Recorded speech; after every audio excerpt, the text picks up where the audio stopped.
ہاں میں ویسے ہی کھڑا ہو جاؤں. اوکے میں شروع کرتا ہوں.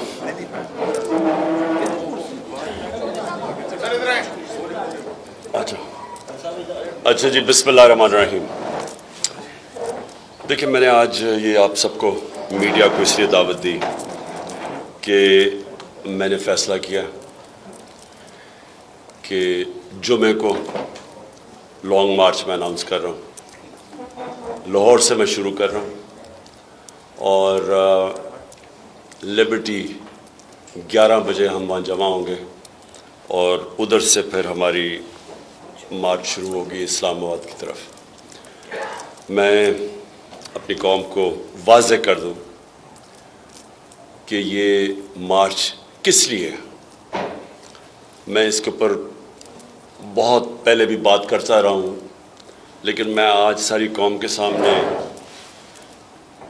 کہ اس میں میری ساری قوم کو کوئی شک و شبہ نہ ہو کہ اس کا مقصد کیا ہے. مجھے کہا گیا کہ جی آپ غیر ذمہ دار ہیں، دیکھیں جی ملک بڑی مشکل میں ہے اور آپ اس مشکل وقت کے اندر یہ احتجاج کر رہے ہیں. میں سب سے پہلے اپنی ساری قوم کو یاد کرانا چاہتا ہوں کہ جب ہمیں پاکستان ملا تھا 2018 میں، بینکرپٹ پاکستان تھا. پاکستان کی تاریخ کا سب سے بڑا بیرونی خسارہ تھا. ہمارے جو ریزروز تھے وہ گر کے 9 ارب ڈالرز کے ارد گرد کم تھے، یعنی 3-4 ہفتے کی امپورٹس کے برابر تھے. ہماری جو امپورٹس اور ایکسپورٹس کا جو خسارہ تھا وہ 3 گنا زیادہ امپورٹس تھی ایکسپورٹ سے. ایکسپورٹس 5 سال بڑی نہیں ملک کی، یعنی جو ڈالرز نے آنا تھا وہ آمدنی نہیں تھی ایکسپورٹس کو کا خرچہ برداشت کرنے کے لیے. اور ہمیں جو پاکستان ملا، اس پاکستان کے اندر اس ملک کی تاریخ کا سب سے بڑا کرائسس یہ تھا کہ ہمارے پاس جب روپیہ گرنا شروع ہوا تو ہمارے پاس ریزروز ہی نہیں تھے اس کو روکنے کے لیے. اور بڑی مشکلوں سے اللہ نے کرم کیا کہ ہمارے دوست ممالک نے ہماری مدد کی اور وہ مشکل وقت سے گزرے. پھر کرونا آ گیا، 2 سال کرونا تھا. وہ دنیا میں ایک صدی کے اندر اتنا بڑا ایک بحران آتا ہے، اس سے نکلے. اور اللہ کا کرم ہے کہ دنیا نے اکنالج کیا کہ پاکستان میں کوئی 2-3 ملک تھا جس سب سے بہتر اس سے نکلا. اور ادھر سے نکل کے 17 سال کے بعد ملک کی سب سے بہترین اکنامک گروتھ ریٹ تھی. 5.7% تیسرے سال اور 6% ہمارے چوتھے سال. یہ پاکستان کی اکنامک سروے میں یہ ساری فگر تھے. ہماری 4 جو بڑی فصلیں تھیں، کیونکہ ہم نے کسانوں کی مدد کی تھی، بمپر کراپ تھی. ہم نے ریکارڈ ٹیکس اکٹھا کیا، پاکستان کی تاریخ میں سب سے بڑی آمدنی. ریکارڈ ایکسپورٹس کی. ہماری جو آئی ٹی جو ٹیکنالوجی کی طرف دنیا جا رہی ہے اس کی مدد کی، وہ 3 گنا زیادہ ایکسپورٹس بڑھ گئی. ہماری جو بلین ٹری سونامی تھی، وہ دنیا نے اکنالج کیا کہ کلائمیٹ چینج کے لیے پاکستان کا جو کام ہے. برطانیہ کے پرائم منسٹر نے نام لیا میرا یونائٹڈ نیشنز کے اندر کہ اکنالج کیا کہ پاکستان کتنا کام کر رہا ہے. مجھے خوشی ہوئی پڑھ کے کہ لانسٹ جو دنیا کی میڈیکل ورلڈ کے اندر جو نمبر 1 میگزین ہے، جس کی سب سے زیادہ رسپیکٹ ہے، عزت ہے، اس کا نام ہے لانسٹ. لانسٹ نے کہا کہ پاکستان کا جو پروگرام تھا ہیلتھ کارڈ کا، یہ امیر ملک بھی اس طرح کا پروگرام نہیں لا سکے جو پاکستان لے کے آیا کہ اپنے لوگوں کی مدد کرنے کے لیے. اور پھر جو ہمارا احساس پروگرام تھا، وہ آپ کو پتہ ہے کہ انٹرنیشنلی اکنالج تھا. ورلڈ بینک نے اکنالج کیا کہ دنیا کا بہترین پروگرام تھا پاکستان کو ویلفیئر اسٹیٹ کی طرف لے جانے کے لیے. تو اس وقت ہماری حکومت کے خلاف 3 دفعہ لانگ مارچز ہوئیں. 3 دفعہ ہماری حکومت کو، جبکہ ایک اتنے بڑے معاشی بحران سے گزر رہے تھے، اس کے باوجود فضل الرحمان نے 2 مارچز کی اور بلاول بھٹو نے 1 مارچ کی. 3 دفعہ. اور ہاں مریم نے بھی ایک مارچ کی تھی جو میرے خیال میں گجر خان میں کہیں رہ گئی تھی, پہنچی نہیں اسلام آباد. تو ہم نے تو کبھی کسی کو نہیں روکا. تب تو ان کو نہیں خیال آیا کہ کرونا کے بھی عذاب سے گزر رہے ہیں, ہم ایک بینکرپٹ ملک چھوڑ کے گئے, وہ بھی اس سے ہم نکلنے کی کوشش کر رہے تھے. تب تو ہمیں کسی نے نہیں پرواہ کی کہ پاکستان کتنے بڑے مشکلات میں ہے. تو میں سب سے پہلے کہنا چاہتا ہوں کہ میں نے یہ پہلے کر دینی تھی. ہم نے مارچ جب انہوں نے ہم نے ایک پرامن احتجاج کیا 25 مئی کو, جو انہوں نے تشدد کیا ہمارے اوپر, اس کے بعد اس کے اگلے دن میں اگر وہ نہ اس وقت اس کو کال آف کرتا تو اگلے دن واقعی اس ملک کے اندر انتشار ہونا تھا, ملک پہ خون ہونا تھا اگلے دن. میں نے اس لیے وہ کال آف کیا کہ مجھے پتا تھا کہ جس طرح کا انہوں نے ہمارے اوپر تشدد کیا وہ 25 کی رات کو, اگلے دن وہ جانا تھا خون کی طرف. تو اپنے ملک کو نکالنے کے لیے کہ انتشار نہ ہو اور مشکل, میں نے اس کو کال آف کیا. جب انہوں نے کہا کہ جی ہمارا مذاق بھی اڑایا, ہم نے صرف اپنے ملک کی خاطر نہیں کیا. اب ہوتا کیا ہے, پہلے ایک بیرونی سازش کے تحت یہ ہمارے اوپر ان چوروں کو مسلط کرتے ہیں. 25 کروڑ روپیہ دے کے یہ لوگوں کو ضمیر خرید کے ہماری گورنمنٹ گراتے ہیں.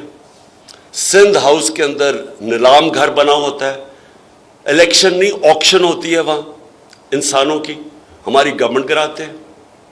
اس کے بعد ہم پرامن مظاہرہ کرتے ہیں تو یہ ہمیں وہ ظلم کرتے ہیں, گھروں میں جا کے لوگوں کے اوپر جیلوں میں ڈالتے ہیں, ظلم کرتے ہیں. اس کے بعد جب ہم الیکشن جیتے ہیں, بائی الیکشن جیتے ہیں جولائی کا, اس کے بعد کیسز کی بارش ہو جاتی ہے. میرے اوپر کوئی 24 ایف آئی آرز کٹ چکی ہے, دہشت گردی کی ایف آئی آر کٹ چکی ہے. 2 دفعہ مجھے جیل میں ڈالنے کے لیے, پکڑنے کے لیے پولیس آ گئی. ہمارے ساری ٹاپ لیڈرشپ کے اوپر ایف آئی آر کٹ جاتی ہے. میڈیا کے اوپر یہ جس طرح کی پابندیاں لگاتے ہیں اور جو ظلم کرتے ہیں, پاکستان کی کسی ڈیموکریسی کے اندر اس کی مثال نہیں ہے. جس طرح انہوں نے صحافیوں سے کیا ہے, جس طرح انہوں نے عمران ریاض کو پکڑ کے بند کیا دڑبے میں, اس کے اوپر تشدد کیا, جس طرح انہوں نے ایاز امیر کو ہیوملیٹ کیا, جس طرح انہوں نے سمیع ابراہیم اس کو ذلیل کرنے کی کوشش کی. صابر شاکر ملک سے باہر بھاگ گیا. اور جو سب سے تکلیف دہ ہے, میں سمجھتا ہوں کہ صحافی برادری کے لیے, کہ اس سے تکلیف دہ چیز جو انہوں نے ارشد شریف سے کیا ہے, میں نے پاکستان میں ایسی مثال نہیں دیکھی. میں مانوں کہ اگر کوئی ملک دشمن ہو, میں مانوں کہ ایک اچھا جی وہ کوئی ملک کے خلاف سازش کر رہا ہو, چلے وہ کوئی ملک کا غدار ہو, اچھا جی اگر ہم یہ بھی مان لیں کہ کوئی بہت بڑا کوئی ڈاکو ہو, کوئی کرمنل ہو. ایک ارشد شریف جو ساری صحافی برادری چاہے وہ اس کو پسند کرتی تھی یا نہیں, ایک چیز جانتی ہے کہ کبھی وہ اپنے ضمیر کا سودا نہیں کرتا تھا. سب جانتے ہیں کہ وہ محب وطن پاکستانی تھا, سب جانتے ہیں کہ اس کے گھر میں 2 شہادتیں تھیں. وہ ہمیشہ اپنے ملک کے لیے کھڑا ہوتا تھا. اس کو دھمکیاں ملی, اس کے اوپر اس کو ڈرایا دھمکایا گیا کہ اپنے جو موقف سے ہٹ جائے, رائے حق سے. تو جو اس سے کیا انہوں نے, پہلے ملک سے باہر وہ اور میں نے اس کو ایڈوائز کیا 2 دفعہ, میں نے اس کو کہا, دوسری دفعہ گیا واپس ملک چھوڑ کے کہ اس کی جان خطرے میں. تو جو اس سے ہوا ہے کہ یہ وہ پہلے چوروں کو مسلط کر دو, اور چور جس طرح مسلط ہوئے ہیں چوری کا پیسہ خرچ کر کے اوپر آ جائیں بیرونی سازش کے تحت, اس کے اوپر اگر آپ اپنی آواز بلند کرو تو 25 مئی پہ ظلم کرو ان لوگوں کے اوپر, ہمارے اوپر, ہمیں جو انہوں نے کیا. اور اس کے بعد صحافیوں کے منہ بند کر دیں, ٹی وی چینلز کے اندر جو ٹی وی چینل دکھاتی تھی اس کے پیچھے پڑ جائیں. ARY کو بند کر دیا, وہ بول کی چینل ہے ان کے اوپر سختیاں شروع کر دی جو ہمیں دکھاتا تھا. اور اس کے بعد سارے جو ملک کے نامور ڈاکو وہ اپنے کیسز معاف کروانے شروع ہو گئے. ایک ایک کیس ان کا نکل رہا ہے. کبھی بھی ایسے نہیں ہوا, کبھی ایسے نہیں ہوا کہ اسمبلی کے اندر بیٹھ کے انہوں نے نیب امینڈمنٹس وہ کی جس میں ایک ایک امینڈمنٹ میں ایک ایک ان کا بڑا ڈاکو بچتا ہے. کسی میں زرداری بچ رہا ہے, کسی میں مریم بری ہو رہی ہے, کسی میں وہ ان کا وہ جو دوسرا سعد رفیق وہ بچ رہا ہے. پرسن اسپیسیفک امینڈمنٹس کروائیں اپنی کرپشن بچانے کے لیے, اور ساتھ معیشت کو تباہ کر کے رکھ دیا. جو میں نے کہا کہ جدھر ہم چھوڑ کے گئے, آج پاکستان خود شہباز شریف جا کے امریکہ میں کہتے ہیں کہ جی ہم اپنے قرضوں کی قسطیں نہیں دے سکتے. ہمیں کہہ رہے کہ جی ہماری وجہ سے ہوا ہے.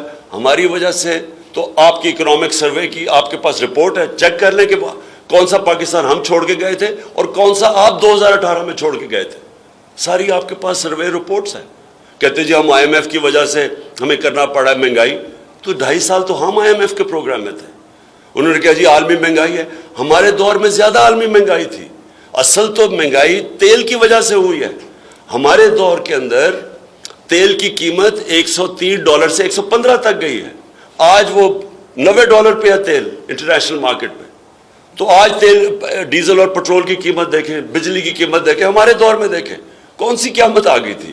تو ملک کی معیشت تباہ کی, کرپشن کیسز اپنے معاف کر دیے, ہمارے اوپر ظلم شروع کر دیا, کیسز پہ کیسز شروع کر دیے, صحافی بولے تو ان کے منہ بند کر دیے.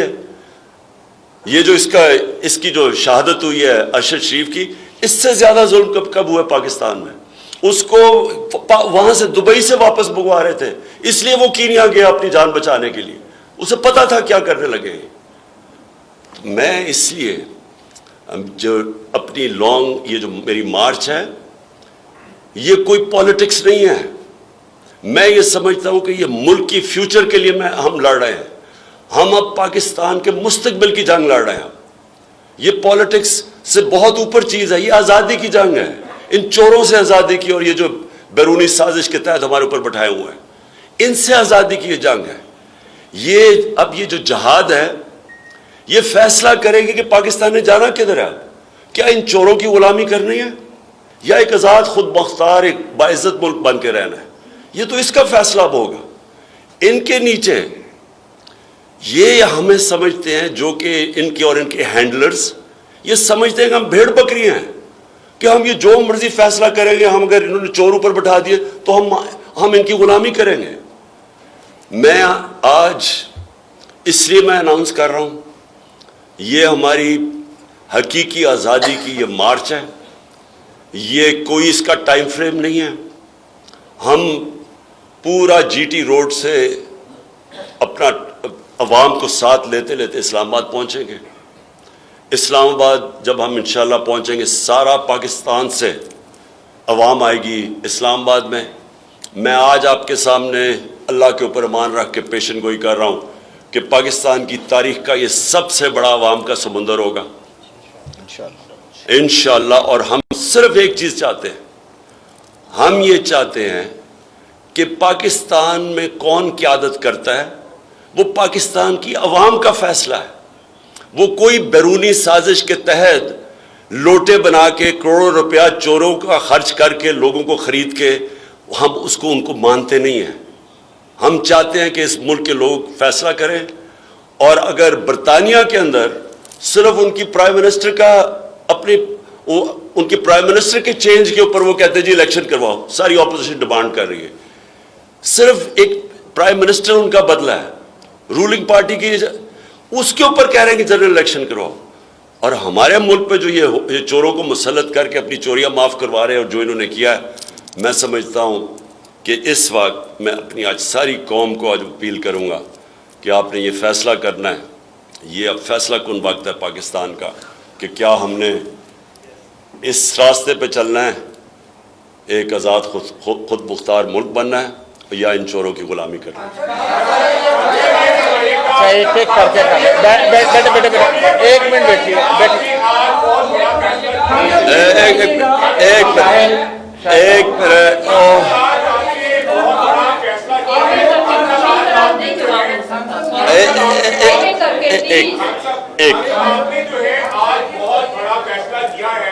سب سے پہلے تو پورے پاکستان کے جو صحافی ہیں, پوری صحافی برادری جو ہے